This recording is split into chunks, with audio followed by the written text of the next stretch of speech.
There is a fierce encounter underway in the Sundarbani area of Jammu and Kashmir. It's in the forested area south of Pir Panjal. Information that's coming in: two braves of the Indian Army have been killed in action.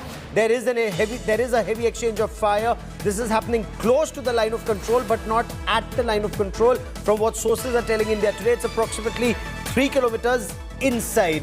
Our side is what we are being told in the Sundarbani sector. This is the second infiltration attempt in the past 2 days. On Wednesday, one infiltrator was killed while attempting to infiltrate.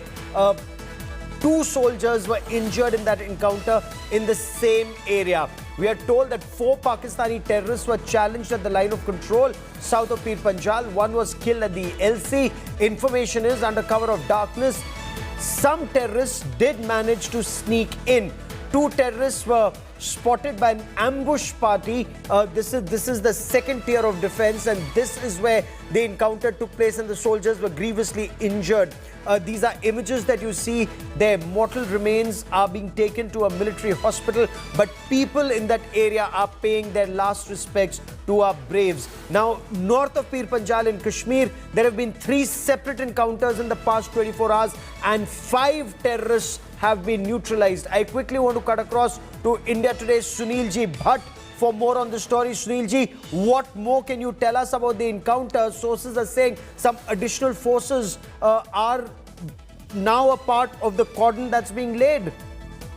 Absolutely, Gaurav. This search operation has been going on for last 1 week in Sundarbani sector.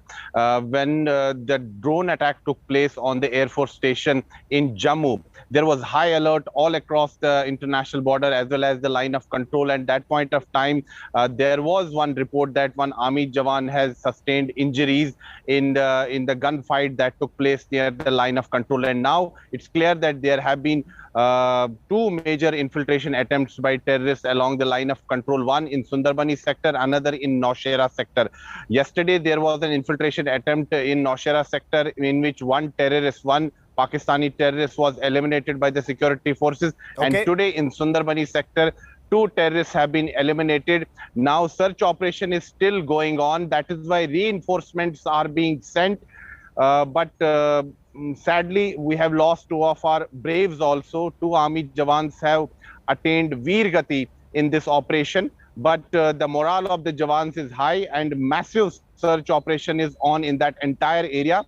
And the security forces are trying to ensure that no terrorists enter any major town or cities in Rajouri district. Keep tracking that story. I will come back to you for more. From what sources are telling India Today, these appear to be hardcore Pakistani terrorists. Tremendous fire discipline and the tactics that terrorists are displaying indicates military grade training. And I will get you more on the story in the hours and days ahead. But moving on, Yogi Adityanath government's decision announced by Uttar Pradesh's Deputy Chief Minister Keshav Prasad Maurya that roads in Ayodhya will be named after car seva